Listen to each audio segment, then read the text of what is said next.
I'm John McLucas, and I play the drums. I'm John Buckman, and I play guitar. My name is Diego Perez, and I play with your heart. I mean guitar. My name is Dominic Brown, and I play keyboard. My name is Jeremy Selb, and I play rhythm and lead.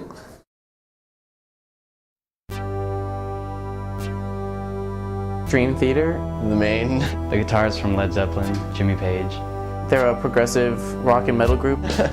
They're a pop rock band. They inspire me a lot because they have such an expansive musical palette that they cover over all their albums, and it can go from like Latin music to metal to soft piano ballads. I get a lot of junk for liking them because mostly girls like them. Just the way he plays, it's pretty goddamn cool. I dig what they do, so right now I've been trying to incorporate a lot of their musical styles in the music that I've been playing. And it's just really, really incredible to hear how they all work together.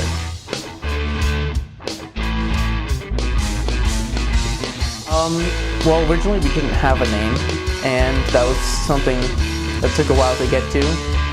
At one point I just said, all right, everybody come up with like a couple band names, we'll put them on a list. We picked like 10 names, and we all put them into an Icelandic to English translation. And from there we thought something cool might come out, because there's a band called Sigur Rós, and they did the same thing with all their songs. They're all Icelandic, and none of them turned out to be cool looking. And it's between the Feedback or the Seagulls. I'm so glad it was not the Seagulls. That would have been bad. The Feedback won in the vote, as long as in the bathroom, and it won 3-2. It's pretty much a democratic process to get the name. There have been some, I guess you could call them conflicts, or more just disagreements about, you know, motivation and dedication to the group. But in the end, everybody's all pulled through. We've all helped motivate each other to do well, and anything that has come up as a disagreement is usually pretty small. It gets resolved in a couple minutes, if that. I think the biggest problem, not only in this band, but in individual bands that I've played in, or just my own music, is when you have a group of people that have different influences and they like different bands or different groups, when you record something, there's always going to be like a mixture, and sometimes if you don't really like that genre or that band that's influenced on that, then you're not going to like that part of the song. So I think that's going to be the biggest problem, is finding a common place where everything just mixes together well. You know? Technical difficulties would be setting up 3 guitars and making sure nothing's stepping on each other, but everybody still has a prominent voice in the group. I guess originally I was the guy who thought of the idea of working with everybody. I talked to them about it, said who else can we bring on board, got them all together, scheduled all the band practices at my house, made the compilation.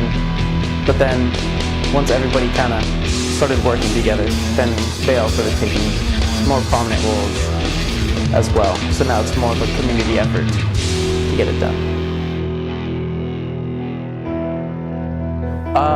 It was a lot of songs that had riffs or melodies that people would instantly recognize. We start off with Beat It, and once you hear that bass sound, everybody's like instantly cues in, oh, I know this song, and then it allows people to get into it more. It's a lot of 70s and 80s. There's like R&B and rock and roll and country influences and all that. We have Sweet Home Alabama, I think that's 80s. Not a lot of modern stuff on this compilation. We want to play things that people can relate to, and because of that they'll be able to enjoy it more and get into it. I've known everybody in the band for about 2 years. Dominic I've known since middle school, and Jeremy I've known since the beginning of high school. Dominic, the keyboardist, last year. Then the rest of the band I actually met this year. I think I've known Dominic and Jeremy since Audio 1 last year, junior year, and I just met John Buckman and Diego this year in Audio 2. And I think that plays a major part in how well we get along. They asked me if I wanted to be in this little band thing, compilation music stuff thing, that they were gonna play at some like random show. And at first it sounded like a good idea, but then it was kind of like, oh, I'm not sure about this. But in the end, it actually turned out being actually all right.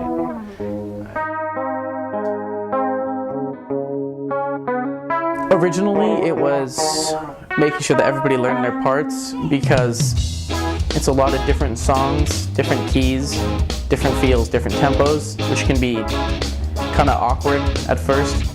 So making sure that everybody was really on it with all their parts and being able to transition well was one of the first goals. And then next, probably the second thing we worked on was being able to memorize it and making sure that we really were able to focus more on the performance aspect, like the entertainment on stage than just playing our parts.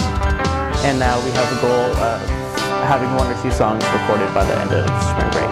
I think we all wanted to become better musically talented or just better with playing our instruments. I think we all have enough talent to where we can play our instruments well enough, but to play it in front of people and to play it as a group, I know for me it was probably the second time I've ever played in a group before this, but actually going up on stage and playing together was probably one of the best things that we could have done as a band. I think it really helped us grow, even though it was 12 minutes in one night, and it definitely gave us a little confidence, and I think we'll see where it goes.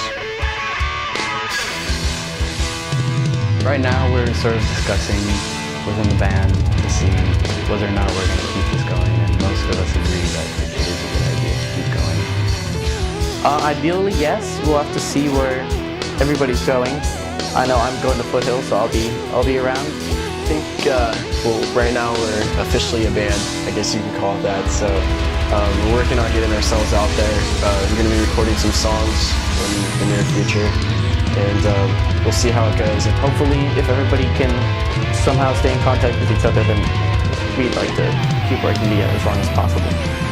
We're going to see what we can come up with as a group, and it will be difficult, definitely. we all have high expectations, but we're not going to be the Rolling Stones overnight, so we'll see.